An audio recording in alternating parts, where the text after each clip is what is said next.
Steinbach Precision first opened its doors in roughly 1890. Harold Kihn took ownership in 1971. Owning his own machine shop has afforded Harold the opportunity to not only make a living, but also the means to indulge his passion for restoring old military vehicles and paraphernalia. Harold's collection includes several armored personnel carriers, military vehicles, and old Jeeps. But his pride and joy take center stage in his shop during the winter months. A fully restored 1944 Sherman Tank, which happens to be one of only 3 fully functional Sherman tanks in all of Canada. While Harold himself has no direct connection with military service other than relatives who themselves served during World War II, he does hold an honorary appointment with the Fort Garry Horse Regiment at McGregor Armories in Winnipeg, as well as a membership with another elite group. I am part of an organization.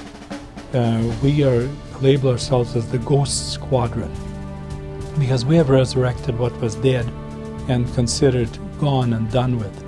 And the Ghost Squadron is part of our Prairie Command Military Vehicle Preservation Association. There's certain pride involved in resurrecting this to preserve it from the shredders. Again, that it's on display and visible to the people that are out here today. It's no different than our Mennonite Heritage Village Museum north of Steinbach. There's artifacts and a lifestyle that's portrayed to our younger people. Why can we not do the same thing with our military history? It may be a dark history, but it's still there. And very, very important. If it hadn't been for our military forces, there may not be a museum north of Steinbach to celebrate or to remind others of our heritage from there. This particular tank was discovered by a friend of Harold's in a salvage yard in Winnipeg. The previous owner had passed away, and Harold jumped at the opportunity to add this piece of military history to his collection. The restoration process was definitely a labor of love, a project that consumed much of his spare time over a nearly 2-year period. As far as the tank's specs, this was certainly not the sort of machinery that you wanted to be on the business end of. This particular tank was built in 1944. It is known as the M4A2E8 designation. Various designations, parts of that designation mean the big gun. It was used all over Europe. This particular tank, as far as we could tell, never did make it overseas. It was a training machine between Winnipeg and Shiloh, one of 6 that my regiment owned at the time. The tank weighs, as you see it sitting there, 72,000 pounds. Fully armed and battle ready, it was just shy of 80,000 pounds. It carries this particular model carries a very big main gun on it, being a 76.2 millimeter high velocity gun with tremendous punch power. Not equivalent to Germany's in the 88 millimeter, but this was a threat to their tanks. Back in the day, a Sherman tank could be manufactured at a cost of approximately $5,000. Translated into today's dollars? Probably $1 million. Today's tank is a lot more sophisticated, but even to build something like that would be just a huge sum of money. It's easy to see Harold's passion and enthusiasm, not only for the military artifacts themselves, but also the history behind them. All the Allied forces used the Sherman in addition to what they already had. There was just shy of 50,000 of these built. Not many survived. There will be a lot of them in Europe as monuments, etc., and in museums.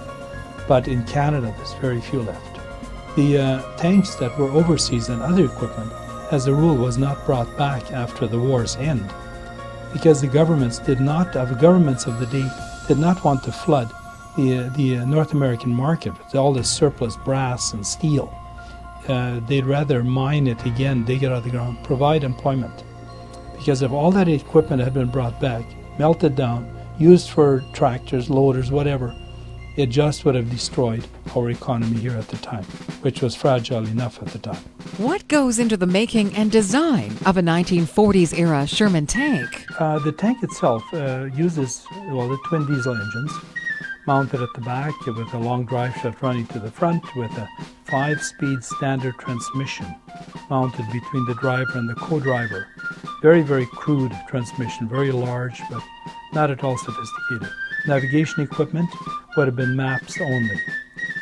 There was already back towards the end of the war, and this tank had it inside it, a gyro-stabilized system to maintain the gun level, horizontal, and on target while the tank is moving.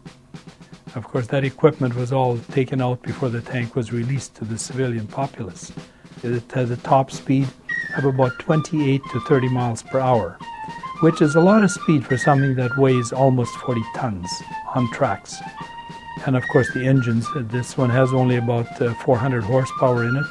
Today's tanks run 1,500 to 2,000 horsepower. When these tanks were first built, they used surplus aircraft engines. Before long, they needed those engines to put into the aircraft. So then new engines were developed and designed. And in the end, they settled on the 2 engines that are in this tank here that were used in highway buses, because there was literally thousands lying around. So they weren't good for much else, so they were used in PT boats and this type of equipment. The suspension system on here is phenomenal for the year. This tank, we can drive it across a field that you couldn't drive a car across at 25 miles an hour. We're driving the tank across it in demonstrations at 25 miles an hour, and a relatively smooth ride, simply because of the tremendous weight and a very sophisticated suspension system for its time. And when it comes to fuel consumption of a vehicle weighing nearly 80,000 pounds, fully geared for combat? This is the economy version, if we can say that. Fully loaded and heavy and hard slogging, it would do 3/4 mile per gallon of diesel fuel. When we do the parading, I think we can probably get 1.5 miles or maybe 2 miles per gallon out of it.